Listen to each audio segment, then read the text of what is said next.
በስመ አብ ወወልድ ወመንፈስ ቅዱስ አሐዱ አምላክ አሜን። በስመ አብ ወወልድ ወመንፈስ ቅዱስ አሐዱ አምላክ አሜን። በስመ አብ ወወልድ ወመንፈስ ቅዱስ አሐዱ አምላክ አሜን። የተከበራችሁ የእግዚአብሔር ቤተሰቦች፣ የቅድስተ ቅዱሳን የድንግል ማርያም የአስራት ልጆች፣ የጻድቃን የሰማዕታት የመላእክት ወዳጆች በያላችሁበት በምታዩበት ሰዓት ጊዜ እንደምናችሁ እንኳን ለሶስተኛው ሰንበት የዐቢይ ጾም መርሃ ግብር አደረሳችሁ እያለን ዛሬ እንደ እግዚአብሔር ፈቃድ ሶስተኛውን ሰንበት ስያሜ ምኩራብ ብለን እንነጋገራለን። ያው ያለፉት ሁለት ስያሜዎች ዘወረደና ቅድስት ተብለው ይጠራሉ። ዛሬ ደግሞ ምኩራብ ብለን እንነሳለን። ምኩራብ ለምን ተባለ? በዛሬ ርዕሳችን የምናገኘው ዐቢይ ቃል ምኩራብ ለምን ተባለ? ቤተክርስቲያን ምኩራብ ብላ የጠራችበት ምክንያት ምንድን ነው? ለልጆቿስ በዚህ በምኩራብ ዕለት ምን ብላ ታስተላልፋለች የሚለውን ለማየት ነው ዛሬ ከኔ ጋር የምንገናኘው። ምኩራብ ስያሜያትን የሰጠው ቅዱስ ያሬድ ጌታችን መድኃኒታችን አምላካችን ኢየሱስ ክርስቶስ ወደዚህ ዓለም ከመጣ በኋላ በኢየሩሳሌም ሲዘዋወር በየምኩራቡ እየተገኘ ድውያነ ሥጋን በታምራቱ ድውያነ ነፍስን በቃለ ትምህርቱ እያስተማረ እየፈወሰ የነበረበትን ጊዜ ለማስታወስ ምኩራብ ብሎ ጠርቶታል። ምኩራብ ማለት ሰቀላ ወይም ከፍ ያለ በተራራ ላይ የሚገኝ ሲሆን ይሄም አይሁድ አስቀድሞ በቤተ መቅደስ በኢየሩሳሌም ባለችው በቤተ መቅደስ ብቻ ያገለግሉ በእርሷም ብቻ አምልኮትን ይፈጽሙ እንደነበረ ይታወቃል። ነገር ግን በናቡከደነጾር ዘመነ መንግስት ኢየሩሳሌምን ወሮ አይሁድን በስደት ካፈለሰ በኋላ ቤተ መቅደስን አፍርሶ ነበርና አይሁድም በስደት ባሉበት ቦታ ላይ ቤተ መቅደስ ስላልነበረ ጸሎት የሚጸልዩበት፣ ቃለ እግዚአብሔር የሚሰሙበት፣ ሃይማኖታቸውን የሚያጸኑበት በያሉበት ስፍራ ምኩራብን መስራት በዚህ ዘመን ተጀምረዋል ማለት ነው። ጌታችን በመጣበት ዘመን ብዙ ምኩራቦች እንደነበሩና በየምኩራቡ እየገባ ያስተምር እንደነበረ በማቴዎስ 4:23 ላይ እናገኛለን። በዚህ ገጽ ላይ ኢየሱስም በምኩራባቸው እያስተማረ የመንግስትንም ወንጌል እየሰበከ በሕዝቡም ያለውን ደዌ ሕማም ሁሉ ይፈውስ በገሊላ ሁሉ ይዞር ነበር ይለናል። ስለዚህ ይሄ ምኩራብ የምንለው ጌታችን መድኃኒታችን ኢየሱስ ክርስቶስ በነበረበት በመጣበት ዘመን እየገባ ያስተምር እንደነበረ በተጨማሪ ሉቃስ 16 ማርቆስ 6:1 ላይም ይህንኑ እናገኛለን። ቤተክርስቲያን ዛሬ ለልጆቿ በዚህ ዕለት በዚህ ጊዜ ምን ታስተምራለች፣ ምንን ታዘክራለች ብለን ስንል የዕለቱ ወንጌል በዮሐንስ ወንጌል ምዕራፍ 2 ቁጥር 13 እስከ ፍጻሜው ወይም እስከ 25 ድረስ ይነበባል፣ ይሰበካል። ልጆቿም ይህን ይማራሉ። በዚህ ወንጌል ላይ ምን እናያለን ብለን ስንል ጌታችን መድኃኒታችን ኢየሱስ ክርስቶስ የመጀመሪያውን ፋሲካ ጌታችን በዕለተ ስጋዌው 4 ፋሲካዎችን አክብሯል። የመጀመሪያው ፋሲካ ይህቺ ፋሲካ ናት። በዚህ ፋሲካ አይሁድ ከያሉበት ተሰባስበው በቤተ መቅደስ ባሉበት ሰዓት ላይ ጌታችንም በቤተ መቅደስ ተገኘ። በቤተ መቅደስ ሲገኝ ግን ያየው ነገር እጅግ የሚያስቆጣ ነበር። ቤተ መቅደሱን መሸጫ መለወጫ አድርገውት በከብት በእንስሳት ተሞልቶ በሻጮች በለዋጮች ጩኸት ደምቆ ስለነበረ ጌታም ይህንን አይቶ ጅራፉን አነሳ ይላል። እንግዲህ ጌታችን አምላካችን መድኃኒታችን ኢየሱስ ክርስቶስ ወደዚህ በመጣበት ጊዜ ወደ መቅደሱ ሲገባ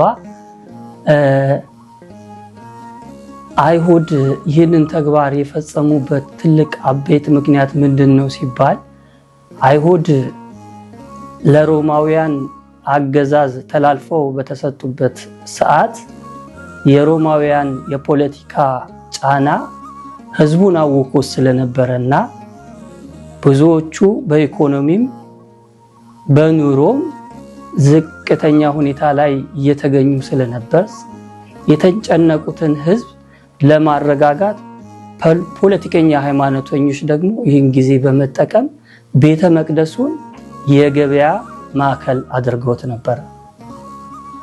ስለዚህ ህዝቡም በዚህ የገበያ ማዕከል በመሆኑ የሃይማኖት አካላት ይህንን በማድረጋቸው ተጠቃሚ አልነበረም። ተጠቃሚዎቹ ያንን ገበያ የፈጠሩት አካላት ብቻ ስለነበሩ ማለት ነው።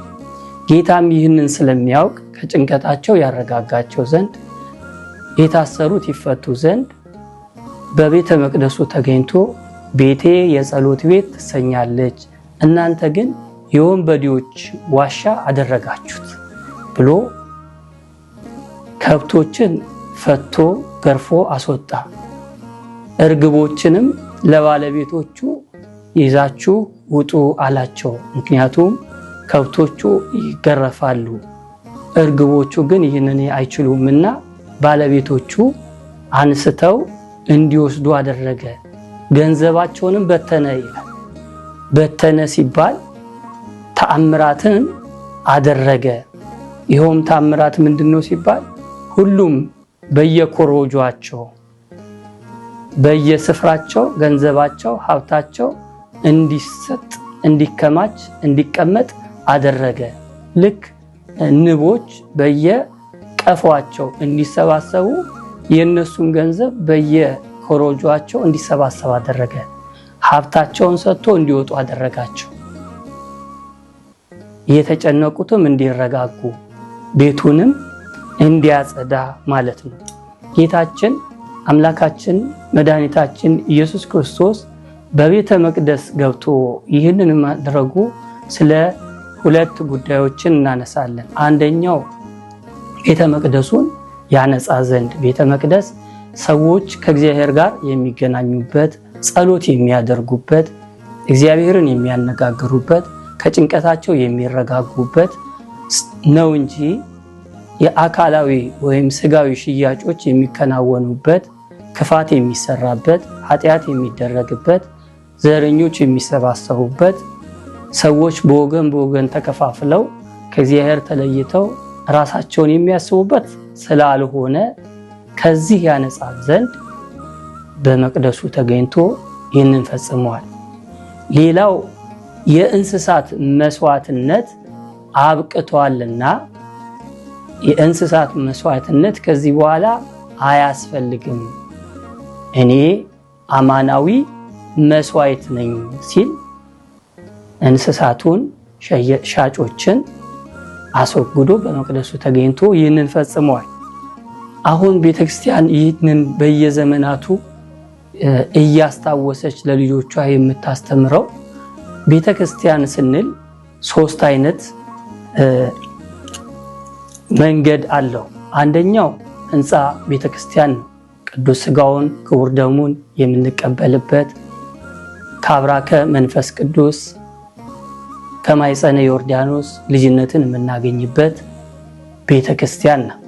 ሁለተኛው ደግሞ ክርስቲያኖች የተባሉ በክርስቶስ ክርስቲያን ተሰኝተው በ40 እና በ80 ቀን የእግዚአብሔርን ልጅነት ያገኙ እነዚህ የነዚህ ስብስብ ቤተክርስቲያን ተብሎ ይጠራል። ሌላው ደግሞ እያንዳንዳችን ክርስቲያን የሆንን የእግዚአብሔር ቤተ መቅደሶች እንሰኛለን። ስለዚህ ቤተክርስቲያን በየዓመቱ ይህንን ስታስተምር ከቤተ መቅደስ ከኛነታችን ጀምረን ራሳችንን ምን እንድንመረምር እንድናይ እኛ ላይ ምን ሰለጠነ እኛ የምን ንግድ ተከማችቶብናል በምን ህይወት ውስጥ ነው ቤተ መቅደስ ውስጥ የምንገኘው እግዚአብሔር በእኛ የሚከብረው እንዴት ነው ቤተ መቅደስነታችንን እንድንፈትሽ በንግድ በገበያ የተሞላ ከሆነ በኃጢአት በበደል በክፋት በዘረኝነት በራስ ወዳድነት ከተሞላ ዛሬ የምናስበው እነዚህ እንዴት ይወገዱ ብለን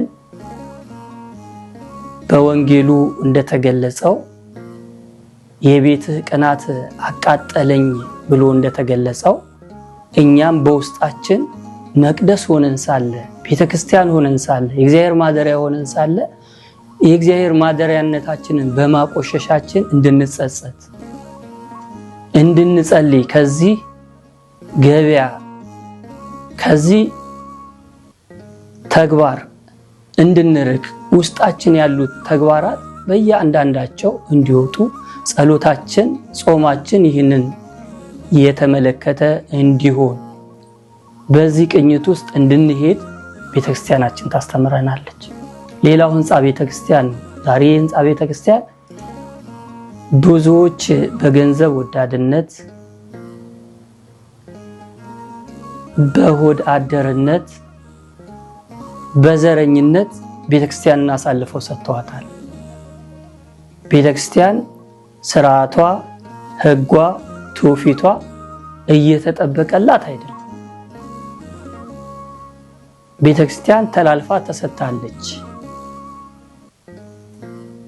ስለዚህ ቤተክርስቲያን መተላለፏ መሰጣቷ የብዙዎቻችን የህሊና ቁስለት እንደሆነ እናውቃለን የልቦናችን ህመም እንደሆነ እናውቃለን በዚህ ዕለት እኛም በዚህ ሁኔታ የቀናን ሁላችን የጸሎታችንን አቅጣጫ እንድናስተካክል ነው የለመናችንን አቅጣጫ እንድናስተካክል ነው እግዚአብሔር ይህንን ከኛ እንዲያርቅ ቤተክርስቲያን እንድትሆን ሰላም ሄደን ሰላም እንድናገኝባት ሄደን ክብር እንድናገኝባት እንዲሆን ስለሚፈለግ ነው ዛሬ ቤተክርስቲያን ይህችን ዕለት በዚህ ወንጌል ዙሪያ እንድንማማር የተፈቀደልን ማለት ነው ይቆየን ወስብሐት ለእግዚአብሔር